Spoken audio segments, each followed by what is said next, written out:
Did the offense evolve for the Cincinnati Bengals in week 6? Zach Taylor talked about that and gave some injury updates on Monday. You are Locked On Bengals, your daily Cincinnati Bengals podcast, part of the Locked On Podcast Network, your team every day.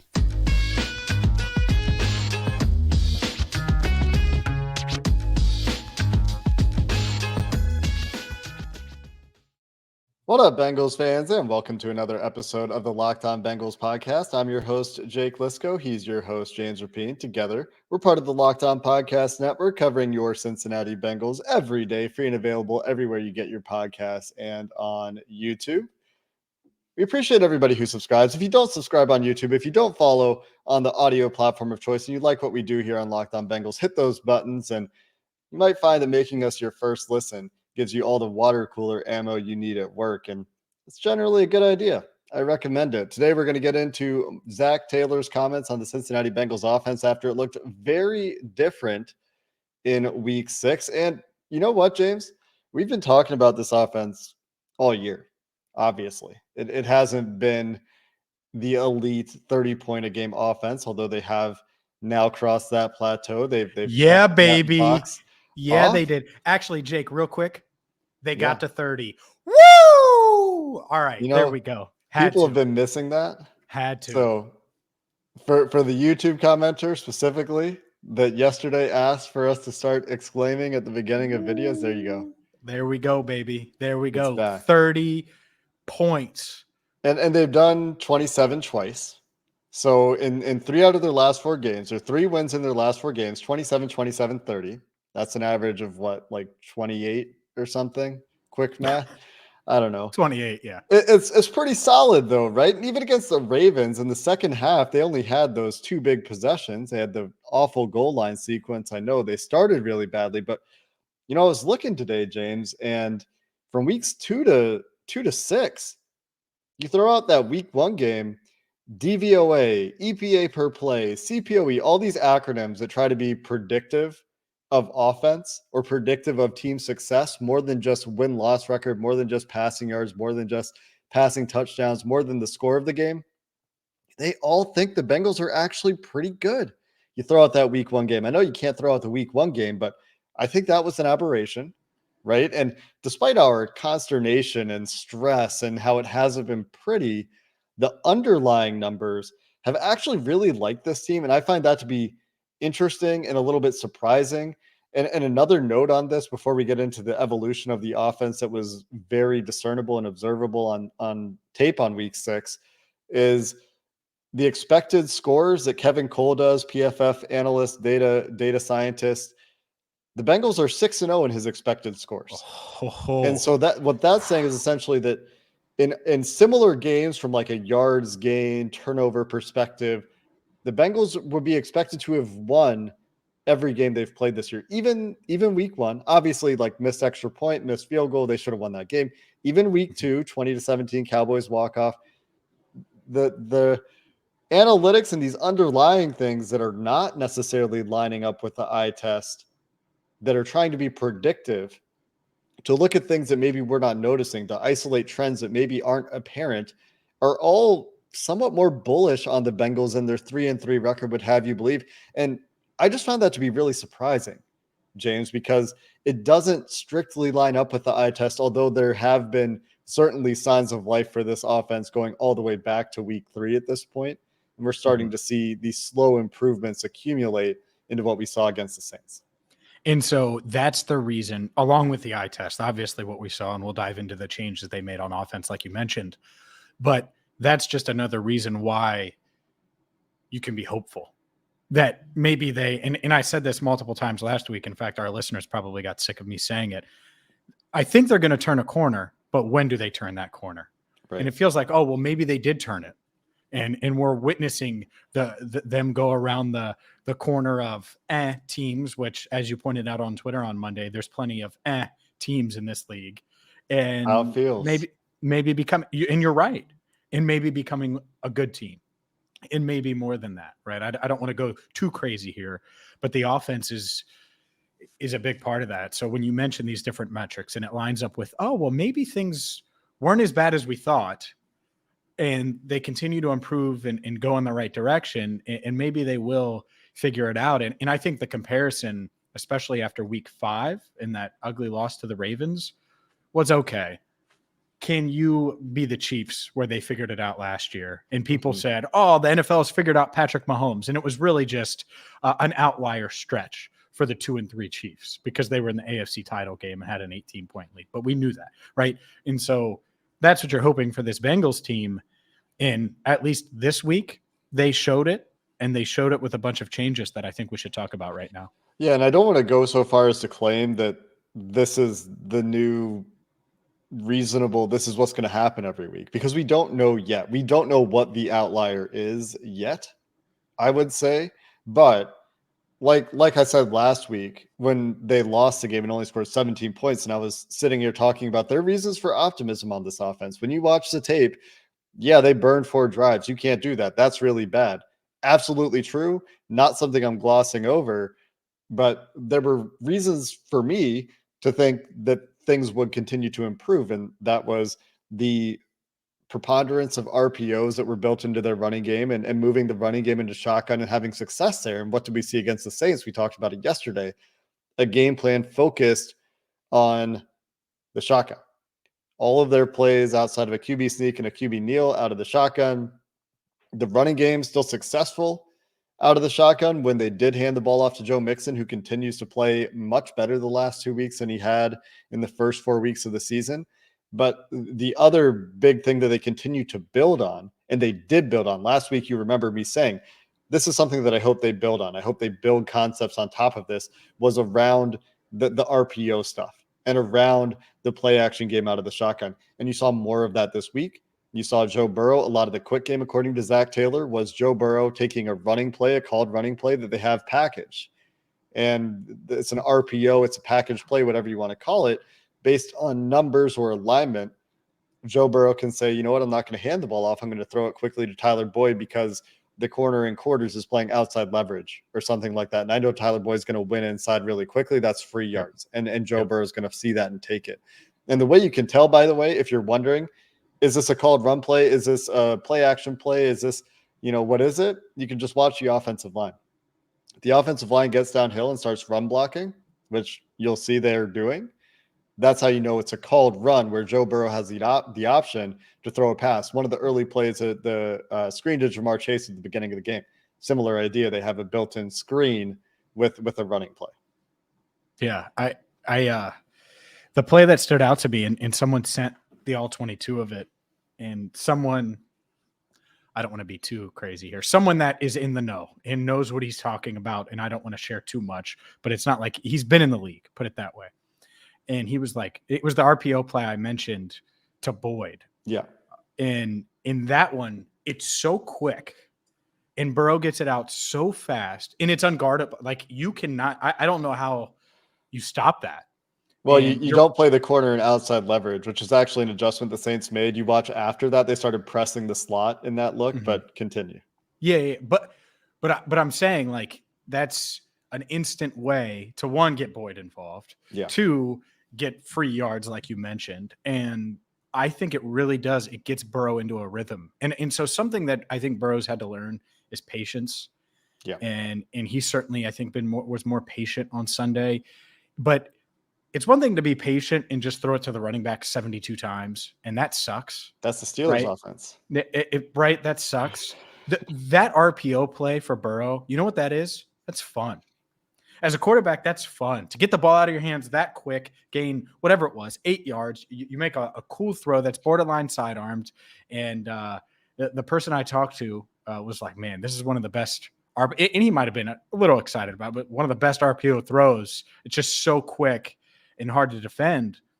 It's like, all right, let's go. And so that's the one I keep coming back to. Obviously it worked throughout, but yeah, maybe the Bengals have, found the new elixir that's going to get people out of these, teams out of these cover 2 deep zone shells that they've been in. And you just get the ball to Boyd over the middle, because once they did that, it kind of opened things up a bit. Yeah. And of course it's more than that. It's not as simple as just throw to Tyler Boyd over the middle. It's the stress of having the package plays. Like, you're going to play too high. Well, sometimes if you're playing too far off, I'm going to take those free yards in the passing game. Sometimes I'm going to hand the ball to Joe Mixon, and he's just going to Yep. run for 5 yards because And he that's what ran the he's done ball the great. last 2 weeks. Someone that mentioned the run game to me, like, they need to run the ball more. I think it was a YouTube comment. And it's like, actually, I loved the run game on Sunday because it was effective. Whether it's 8 runs or 18 runs, it just needs to be effective. Well, and the thing is, they're using that quick game off the run as an extension of the run. They're literally called run plays. Anyway, there's more to talk about here with the transformation of the offense, more that I want to get into in terms of some of the details. We also have those injury updates, so we'll continue those conversations coming up next. But first, I have to tell you about Birddogs because I wore the Birddogs shorts this past week in the Bengals locker room, and I was probably one of the only ones because everyone decided it was pants season, not me. And it's not just their shorts. They have pants, they have sweats, they have joggers, they have khakis. And Birddogs, well, they're super comfortable. And like they say, they're like Charmin, that little Charmin bear rubbing your thighs. I love them. I love them because they're perfect for literally any occasion, whether you're golfing, whether you're going to the Bengals locker room, whether you're recording a Locked On Bengals podcast from your New Orleans hotel room because you haven't gone home yet. Bird Dog joggers are higher quality than Lululemon and $20 less. What are we even talking about here? Value, comfort, they look good, they feel good.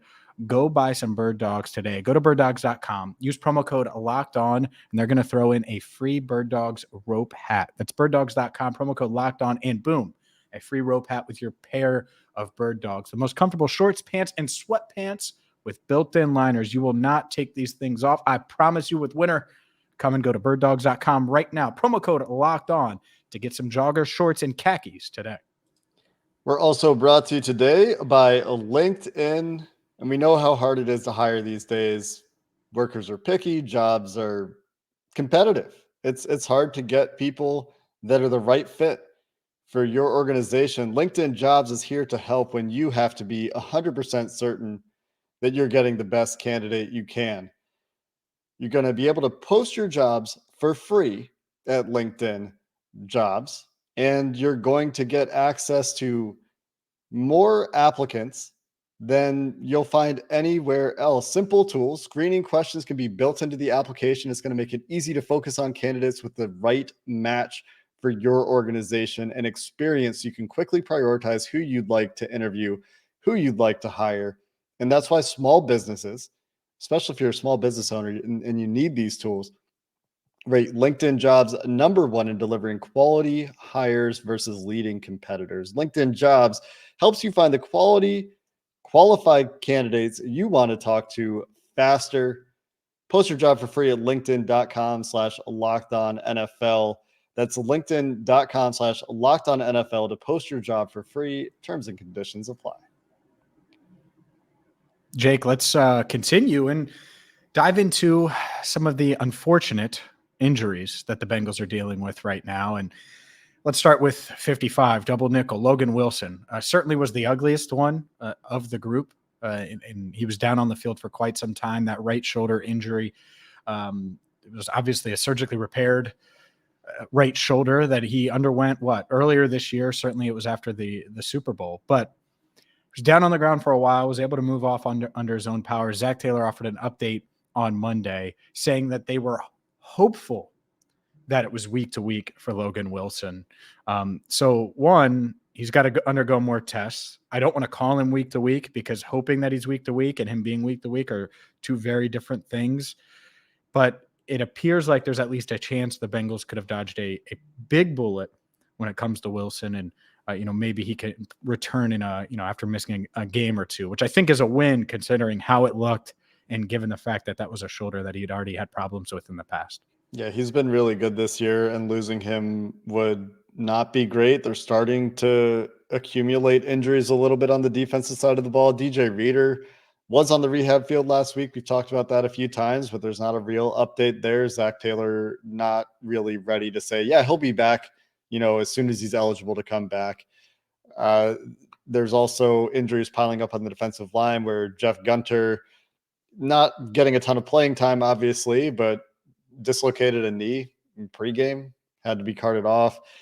And Josh Tupou in a walking boot on Monday in the Bengals locker room. So injuries starting to pile up the middle of that defense in particular with Reader and Tupou. There's not really a nose tackle on the team right now. I don't know if that is going to be Tyler Shelvin. If Shelvin season.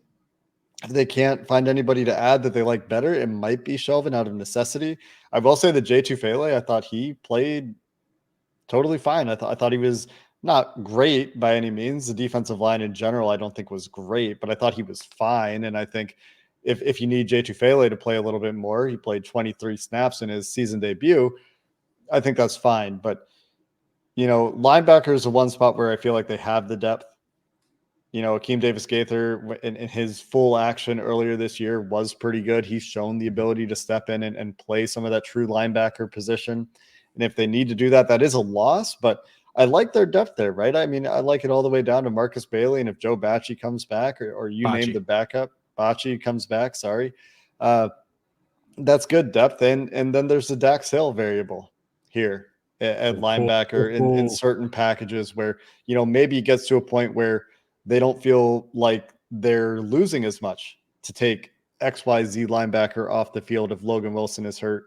And there are more spots for Dax Hill, who continues, by the way, to impress every time he gets on the field. 23 snaps on defense this year, but he's been noticeable on those snaps. And so you really, I don't know if it'll take until the bye week for them to find their ways to get him on the field. Somebody asked me, why isn't he on the field more, by the way? My answer to that is they don't know who to take off the field. And it's hard to take players off the field against regular personnel. Like, if it's not something weird where you have a specialty sub package for Dax Hill to guard a tight end and a multiple tight end look, or do this or that or the other, not really sure who you take off the field, but maybe they'll figure that out. And this could spur that a little bit. Look, I love what I've seen from Dax Hill. Our listeners know how high I've been on him, talked to him a bunch now. I think he's a great kid. I think he's super talented, and it's just not his time yet to log those snaps. And I think that's okay, because you're right. Who are you taking off the field? And a lot of people will say, oh, Eli Apple. And that sounds good. It does. Like, they play different positions. No doubt. And so you're like, oh, you put Dax Hill at corner. Well, you don't think he's going to give up anything if you switch positions and make him play? You know what, though? Nick, I think Dax Hill can play corner. So I do too. I think he can do I think he could do a hell of a lot, right? And so I get it. And I think that's a projection, but I think he could do it. This segment's going to come full circle, because what did we just talk about? We talked about Logan Wilson getting dinged up, and we talked about, maybe Tyler Shelvin, who honestly, if he ever was going to flash anything or show anything, it would be now. I mean, who knows? And he hasn't, and he's been a disappointment, and that's fair to say. But at some point, you're going to need Dax for something. And what a nice depth piece to have. Mm-hmm. He's going to start next season. I'll break the news right now. Yep. You can do it. He's going to start next season. He's going to play a lot. I think he's going to be a really, really good player for the Bengals. And maybe he makes a huge impact this year. He made a big play on 4th and 17 on Sunday. So we'll see there. I think the defensive tackle thing is interesting, though, because if it's not Shelvin, do they go out and get someone? I think they should go out and get someone regardless. They have that roster spot. And so we'll see. We'll see if they go that route. But it's scary to me with Atlanta and Cleveland, two teams that are going to have to run the ball, that are going to look at this Bengals offense specifically and say, man, they're going to be able to put up points. You know what we're going to do? Limit their possessions. And that's what's happened the past 2 weeks. And that's tough when you're only getting 3 possessions and a half. Like, think about that. That's, even if your offense is humming, it's tough to win games. And so this defense probably going to be searching for a bit. I wouldn't be shocked at all if they bring somebody in. I wouldn't even be surprised if they pull off a surprising trade. I mean, I'd be surprised, but like, if there was a time to be surprised by a trade, it would be now, because they need it imminently. Like you said, James, Atlanta, Cleveland coming up. They don't really have, they have BJ Hill and nothing. I mean, Jay Tufele could work out to be the guy. Zach Carter is not the guy so far. Zach Carter is playing a lot.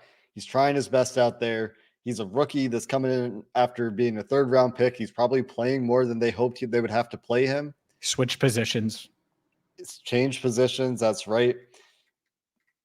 Zach Carter has not been great, and you could do better. And the next 2 weeks, you're going to need better. There were a couple plays in particular, and I don't want to rip the guy as a first-year player, 3rd-round pick with big expectations and a lot of playing time put on him. But he missed some tackles at the line of scrimmage in that game that turned 2-yard runs into 12, 20-yard runs or whatever it is. So not a spot where I would be surprised to see them add depth. That would make a lot of sense at this point in the season. More to talk about. I want to get back to the offense, James. Got some good updates there on the defense. Really want to get to this offense again coming up next. But first, a word from PrizePicks, because PrizePicks is daily fantasy that everybody should be playing. It's something I've used, and what's best about it is you're just picking players, and you're deciding if they're going to finish with higher or lower, more or less than their PrizePicks projection. You're not competing against other people. It's you versus the projections, whether it's the NFL, NBA, MLB, NHL, PGA, college football. When college basketball comes back, they're going to have that. They're going to have so much for you, whether it's boxing, there's a big fight on Saturday, MMA, and so much more. And so whether you want to go over under with Joe Burrow, who I think the offense is cooking, he might have another big week, you can do it all. And entries can be made in 60 seconds or less with PrizePicks. So download the PrizePicks app or go to prizepicks.com to sign up to play daily fantasy sports. First-time users can receive a 100% instant deposit match up to $100 with promo code Locked On. If you deposit $100, PrizePicks will give you $100. If you deposit $50, well, you're going to get $50 with promo code Locked On. Again, don't forget promo code Locked On to sign up for an instant deposit match up to $100 at prizepicks.com or with the PrizePicks app. We'll get more into the offense when we do our film review, and I'm excited to dive into the tape on this one and see what kind of looks they were getting. But I did want to get back to just the stress that the Bengals are able to put on teams. And this is something that we've been looking for all year, right? And so where we're going to close today is, for me, thinking about the complaints about this offense and how they've tried to address them, how they've slowly taken these steps every week to improving the offense. And the big thing this week that was very noticeable, like we talked about in the first segment, was that they're in the gun. But what's the criticism been this year is that there's always somewhere to attack too high. Mm-hmm. Why aren't they beating too high? Why aren't they finding these plays against too high? Too high, too high, too high. I'm sick of hearing about too high. And you sound like me. Well, that's what I'm quoting, right? Okay. And you're representing a lot of people that are like, I'm sick of this. This has been around for so long. There are ways to beat this. What are we doing? The players are too good on this team, whatever people are saying. And you saw Jamar Chase help with this, taking a 11-yard back shoulder or quick stop and breaking 2 tackles and going with it. And that's what the players on this team do for you. But the reason that I like the approach so much from the Bengals is they're acknowledging the strengths and weaknesses of their team. I think what's happened like the last 3 years is they've gone into the season and they're like, I want to be a wide zone team. I want to be a wide zone team with some shotgun elements, with some spread elements that uses some of Joe Burrow's strengths, but I want our running strength to be wide zone under center. And I want to be able to build, the play action and the boot game off of that. But they never really got the wide zone game going. And Joe Burrow's never looked consistently comfortable turning his back to the line of scrimmage. Their boot game seems to get blown up and to the point where people that watch a lot of film, myself included, think there must be some sort of tell in their boot game. So they looked at that and they said, you know what, this isn't working. We need to change the way we're playing offense. We're going to play to our quarterback and our weapon strengths. And that's what I like so much about the changes. And that's why I am a little bit encouraged. I'm not saying that it's perfect. And there are people that are going to probably be in my mentions and say, you're being too kind to the coaches and this is a flash in the pan and the Saints aren't a good defense and they have no corners. And yeah, all those things are true. But from an approach perspective, I like what they did. They attacked with more levels concepts over the middle of the field. And they put Joe Burrow in a position where he is able to quickly say left side, right side, check down. And you saw that if you look at how quickly he's getting the ball out to those checkdowns, especially early in the game against the Saints. And then you're seeing the Saints reacting. You're seeing the Saints adjusting, like we talked about with that RPO. They stop playing outside leverage with that slot corner, start pressing. They stop sitting too high. They start giving you single up opportunities on Jamar Chase. You score touchdowns off of it, right? They're moving Jamar Chase into the slot. They're attacking the seams with Jamar Chase. They're throwing Jamar Chase more slants, more drags, more in breakers. And they've been running those in breakers, by the way. I'll have more on that later this week, but he's getting the ball in those spots more, which makes everybody happy, right? And so playing to the strengths of the weapons, I think Joe Mixon getting downhill and some of these downhill runs, the way Zach Taylor put it, the gap scheme runs they're running out of the shotgun is a playing to the strengths of their personnel in the offensive line and Joe Mixon, and building in all these RPOs on all of these running plays, giving Joe Burrow the opportunity to say, if I can get this ball out quickly and get some free yards, that's using your superpower from your quarterback. That's why I like the changes I'm seeing from this offense and have some hope that this is something that they can build on and be sustainable with when they get into the tougher part of the schedule later this year. Yeah, you certainly hope so. And it just, this is kind of what I envision, with this offense is a lot of quick game because teams aren't going to want to get beat deep. That isn't going to change. Like, people aren't going to forget the fact that Jamar Chase just torched everybody last year. And so that'll be the initial thing that I think every defense, depending, but most defenses do initially. And so each and every week, the Bengals are going to have to show that they can be patient and slowly move the ball down the field. And whether that's Mixon, whether that's quick game, whether it's this RPO, newly found RPO invention that is working. I'm not being mean, but regardless, if they show they can be patient, and you look up and Burrow on their first touchdown drive started 7 for 7. I think he finished like 8 of 11 and had the touchdown to Mixon. Like, if you're going to do that and operate with efficiency, well, then they're going to have to change it a little bit and adjust. And then when they do, that's when you're going to get these plays. And the big plays were going to come. But you have to move the ball and find ways to be efficient when they take it away and to make defenses adjust to you. This offense is too talented to be like, oh, well, this is the Bengals stopper. And so it looks like they might have figured it out. And if they did, they figured it out and they got enough wins in the process. And I think that was the concern early. You start 0-2. Well, yeah, you go to the Jets. And by the way, that looks like a pretty darn good win now, doesn't it? New York Jets. Let's not overreact. It looks like a pretty darn good win now. Sauce Gardner, pretty good. But okay. The point is 3-3. Yeah. And if you figured it out now, it looks like you can hit your stride. And offensively, you can get to where you need to get to. And you're not in such a hole that it's really, really hard to dig out of. And instead you're back to even. The Giants gave you a favor. Speaking of New York, and or the Ravens just gave it away. By the way, I watched that. I went back and watched because we talked about it on our instant reaction show. And I'm like, oh my gosh, what was Lamar doing? Just throw it away. What are you doing? Just launch that, pull the Andy Dalton, throw it away. Anyways, ridiculous play there. But yeah, I think it's been good to see. It's exciting. And now I want more. And so we'll see and we'll have plenty of time to talk about it and time to dive into exactly what they do in our film review with Bengals fans. So I'm excited to do that as well. Yeah, it's going to be a fun one because when the offense goes well, it's a lot more fun to talk about the offense. And we'll have to figure out who knew what they can offense was fun. We'll have to figure out what they can do on the defensive side of the ball too, because like you said, we've got two very, very good running teams coming up on the Bengals schedule to talk about. And those are going to be challenges with the personnel that the Bengals currently have available to them. The closing stat for today, James. Yesterday, I talked about Joe Burrow's adjusted accuracy, his adjusted completion percentage, when you throw out the drops and you throw out the throwaway. And that was 31 of 36. If you also throw out the pass that got batted at the line of scrimmage and the throw where he was hit as he was throwing and didn't have a chance to throw an accurate ball, you're now at 31 of 34. His adjusted accuracy rating, his adjusted completion percentage, according to PFF, with those drops, the throwaway, the batted pass, and the hit as thrown, was 91.2%.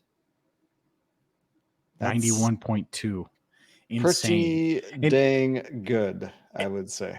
And honestly, the one where he got hit as he was throwing, it was the one to Jamar's feet, right? where Jamar was open. You're talking about that play. He didn't get enough on it. That's right. He did not get enough on it, and yet I think he can make that throw. Like I went back and watched it, and I was like, oh, like the guy was on him, but like I think he can. So my point is if you anticipate it, I think you can. But if you don't, if you don't feel it coming and you started your throwing motion and then you get hit, and then it's going to mess up your mechanics. Yeah. So, but yes, that's a test because we've talked a lot about his accuracy and all of those things. But you get into a rhythm early. You get to the free throw line early as a basketball player. You get a couple layups, a couple free throws. Yeah. Then suddenly that basket looks a lot bigger, and I think that's what we saw on Sunday, and hopefully we continue to see that because it's fun to watch Joe Burrow when he's playing like that, isn't it? The entire offense. I mean, and this is a game and a half now because I thought it was good in the second half against the Ravens outside of the red zone. The red zone was not great. We've talked about that plenty, but a game and a half now where it feels like the offense has been in a rhythm. If they can keep that up, that means signs are pointing up for this Bengals team because the pass defense is still pretty good. They could use a little bit more pressure, but the secondary is still playing really well, especially Chidobe Awuzie, Mike Hilton. Those guys continue to play great. And Trey Hendrickson's having a great year. Sam Hubbard's having a career year. So if they can continue to get these guys that are pretty dang good on defense and be solid on defense with the offense we know they can have, then that's where things get tantalizing for this team. And that's where we start to bump them out of the kind of top of that middle tier right now, the top of the muddled middle, and say, you know what, this is a good team. And I think they're showing signs that they can get there if they continue on their current trajectory. And we will continue to break that down here on Locked On Bengals, covering the Bengals every day. We've got film review coming. We've got a crossover coming later in the week with the Locked On Falcons podcast. So we've got you covered for everything you need about the Cincinnati Bengals. And we appreciate you listening. Until next time, Hoo Day, and have a good one.